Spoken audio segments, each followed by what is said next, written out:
The bee finds the nectar through the pollen on the plant.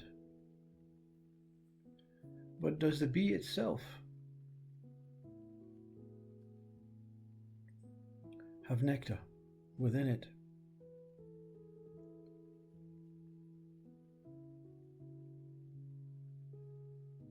The mind, through its sensory body, searches for a particular quality of sense.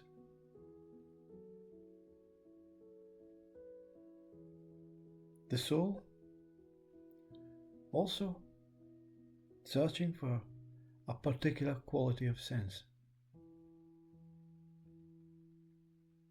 The mind searches with the five senses.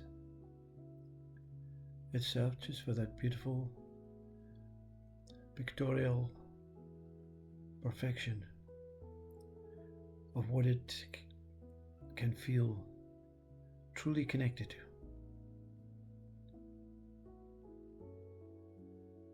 It wants to hear the most profound and pure sound. Taste the most eloquent, sweet, and preferred taste. The soul, it has no five senses. It is itself the pure essence. You see, so when we look at it in a very, very knowledgeable way, the body has the capabilities to taste, see, touch, hear,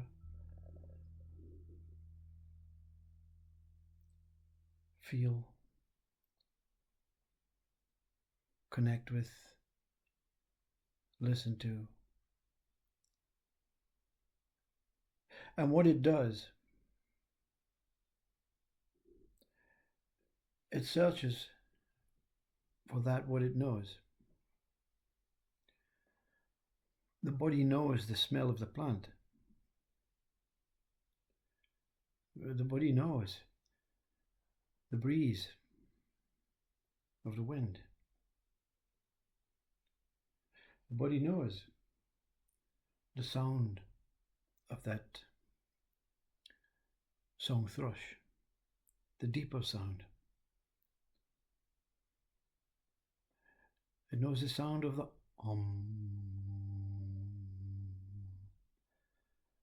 that is within it, but is often ignored. It knows the touch of its own fingers, its own body.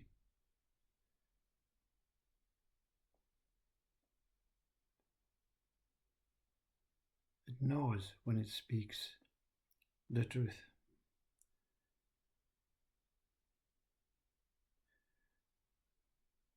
But it's not enough, you see.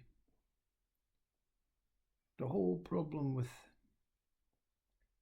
our mental, psychological, suffering, ill, and depraved ways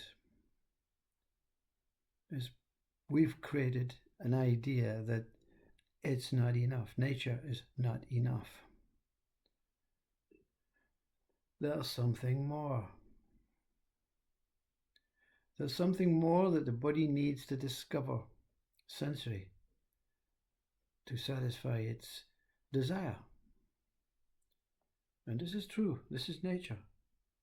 The body is here to satisfy its desire of being here.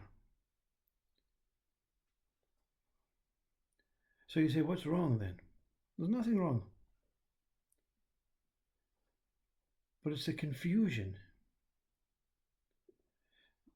between not knowing the difference between the body's sensory needs, the body's sensational experiences towards that what it knows, the natural environment. With the soul naturally experiencing the essence of itself. Now the soul itself is pulsating. You can say growing, but it's not really growing, it's just expanding. To grow means something to add onto it. But it doesn't really. The plant grows, but it's not a separate, the petals are not a separate entity from the stalk and the roots. So growing is just an expansion. So what's the problem, you see? The problem is that the body needs to balance itself out with the soul that it represents. But it has no idea, it is forgotten, that just to go within and experience itself with no identity, with no personal connection to me, the person in the world, and the names and the objects and the subjects. It just has to go within and say it's time for the soul to benefit from being here, you see, being here. So in that forgetfulness, you know, when you look in the mirror, you see you and an image of you. When you walk away from the mirror,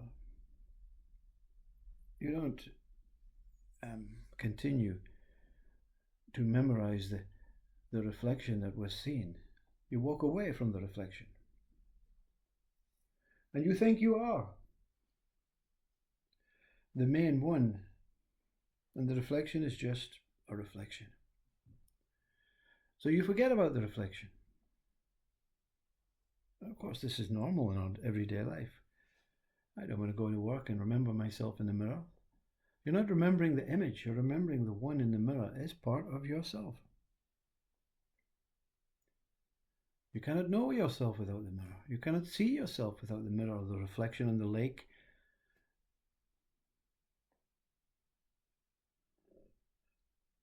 So you depend on your body.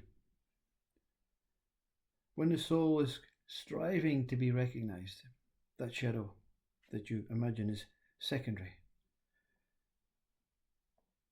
So the ego now says, no, I have to come in as the good guy and to try and help the mind that is now wanting more satisfaction, because it believes it's the mind when it's the soul that wants the satisfaction, not more, just of a recognition that it's here.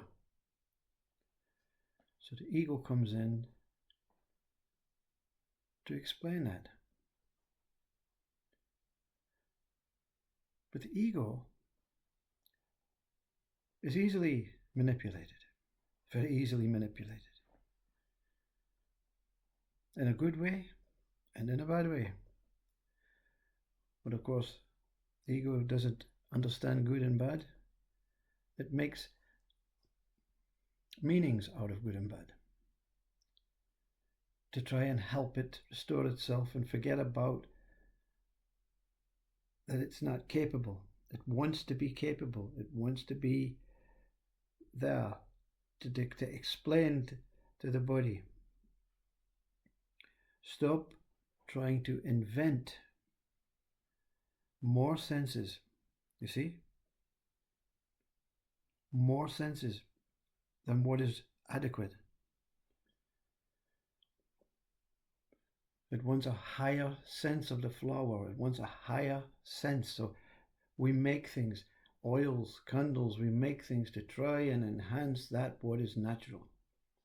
And then the body depends on the enhanced flavors.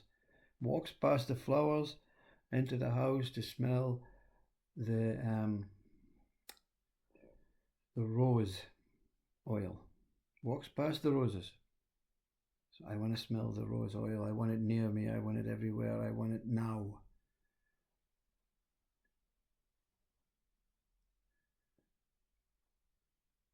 So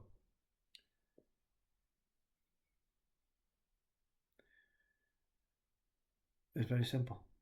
Is it not? So when you turn your back, as Ramana Maharshi teaches,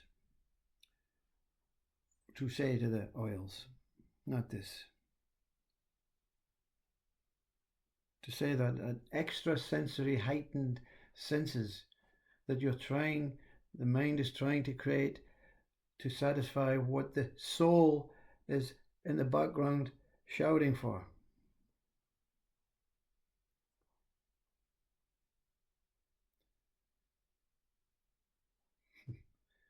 So Ramana says, deny all sensory, and senses can come from thoughts. The thought of smelling a particular thing, the thought of seeing a particular picture, a particular sunset, a particular, is not to say I don't want to experience these things anymore.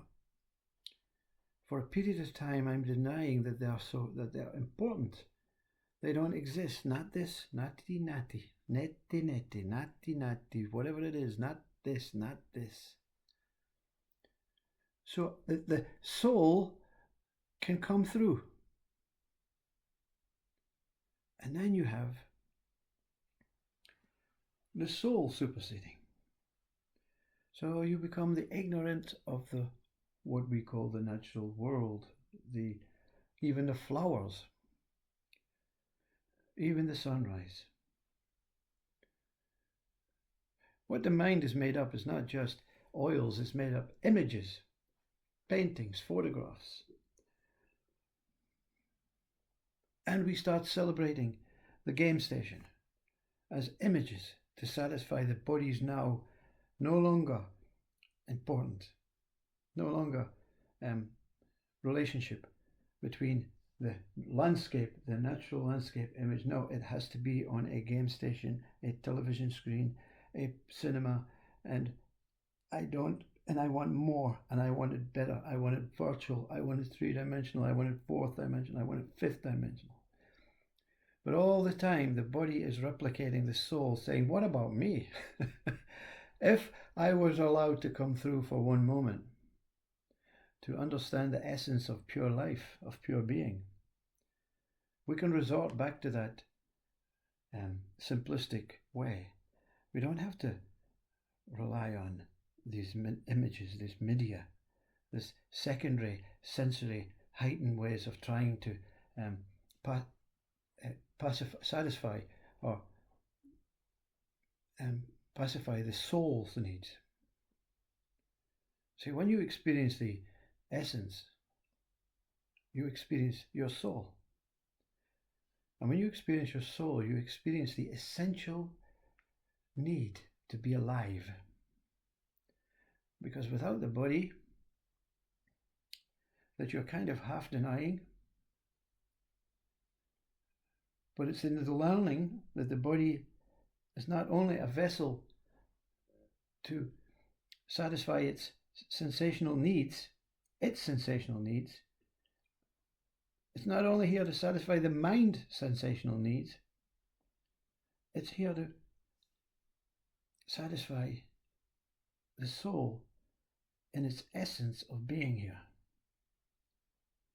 And this is essential. That's why they call it essential oils, you see. Because I can't find my soul, so I'll have to just have to put up with second best, an essential oil. And even that's not enough. Perfume companies, they go all out to try and give it a even more profound sense the next time. Continually experimenting with flowers and nature and all that to give you what they say and what this ego I said, my body the opportunity to sensory experience the most ultimate sensory experience. And And it's not much, it's no more important than the soul having a moment. So when you meet your soul, the essence of love supersedes even nature. But you cannot stay as soul. It's not the job, you see. It's not the job to be here as 100% every day soul. So it remains pulsating within you because you've given it the opportunity to come through and see the world in an essential way. And when it's there, no longer do you need the essential oils, the secondary stimulation, the images on a screen. You certainly look outside and you remember yourself, wow, look at the flower. Look at the bee. Look at the sky. Look at the birds, look at the trees. And they're real. And the discovering of reality is the discovering that you're not only here as a body, as a mind, as a sensational, temporary experience. You're here as a soul, essential, permanent. Here to see my own. You see, my own is not talking about the body, not talking about the mind independently, not talking about the soul, but the whole thing that I am. I'm here to see my personal growth, my personal expansion, my personal whole self. And that's contentment.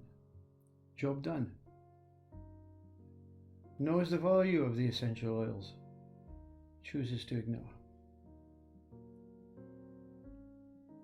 Knows the value of nature and the plants and everything, chooses to be amongst. Knows the value of the mind, where it can create so much diversity, so much experiences, so much relationships, but knows it's not the most essential. Knows the soul, the most essential, the most profound. And then you know God. Because God is the one that is revealing everything as one. And you understand that your mind is always broken into segments. But it's recognition from the mind to the soul, restoring the mind to its whole infinite self. You see, it's in the restoration, it's in the realization. It's not in the bee, it's not in the plant. It's when the mind of the bee and the plant disappear, and the nectar is in the pollinating. The nectar is in the life, living itself. The soul and the mind are just the tools to realize the truth about life as God.